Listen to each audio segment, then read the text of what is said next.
మహారాష్ట్రలో అసెంబ్లీ ఎన్నికల ప్రచారం ఊపందుకుంది. అన్ని పార్టీలు కథన రంగంలోకి దిగాయి. జోరుగా ప్రచారాన్ని సాగిస్తున్నాయి. పోలింగ్ గడువు సమీపిస్తున్న ప్రస్తుత పరిస్థితుల్లో రోడ్ షోలు, బహిరంగ సభలతో హోరెత్తిపోతుంది మహారాష్ట్ర.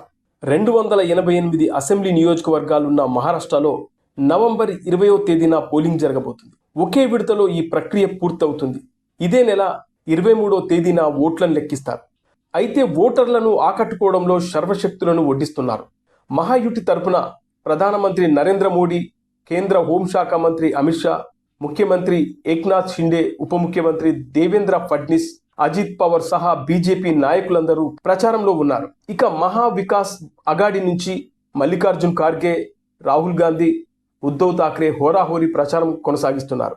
ఈ పరిణామాల మధ్య ఎన్డీఏ భాగస్వామ్య పక్షమైన జనసేన అధినేత, ఆంధ్రప్రదేశ్ ఉప ముఖ్యమంత్రి పవన్ కళ్యాణ్ కూడా మహారాష్ట్రలో పర్యటించబోతున్నారు. మహాయుతి అభ్యర్థుల తరపున ప్రచార కార్యక్రమాల్లో పాల్గొనబోతున్నారు. ఈరోజు 16, రేపు 17 తేదీల్లో మరాఠ్వాడ, విదర్భ, మహారాష్ట్ర పశ్చిమ ప్రాంతాల జిల్లాల్లో పర్యటించబోతున్నారు పవన్ కళ్యాణ్. అయితే ఈ ప్రాంతాల్లో తెలుగు వాళ్ళు పెద్ద సంఖ్యలో నివసిస్తుండడమే దీనికి కారణం. ఈ 2 రోజుల్లో ఆయన సుడిగాలి పర్యటన చేయబోతున్నారు. ఔరంగాబాద్, బీడ్, హింగోలి, జాల్నా, లాతూర్, నాందేడ్, ఉస్మానాబాద్, పర్భని, అకోలా, అమరావతి, భండారా, బుల్దానా, చంద్రపూర్, గోండియా, నాగ్పూర్, వర్ధా, వాషిం, యవత్మాల్, కొల్లాపూర్, సాంగ్లీ, సతారా, పూణే, షోలాపూర్, నాసిక్, అహ్మద్ నగర్ ఇలా ఎంపిక చేసిన జిల్లాల్లో పవన్ కళ్యాణ్ రోడ్ షోలు నిర్వహించే అవకాశం ఉంది.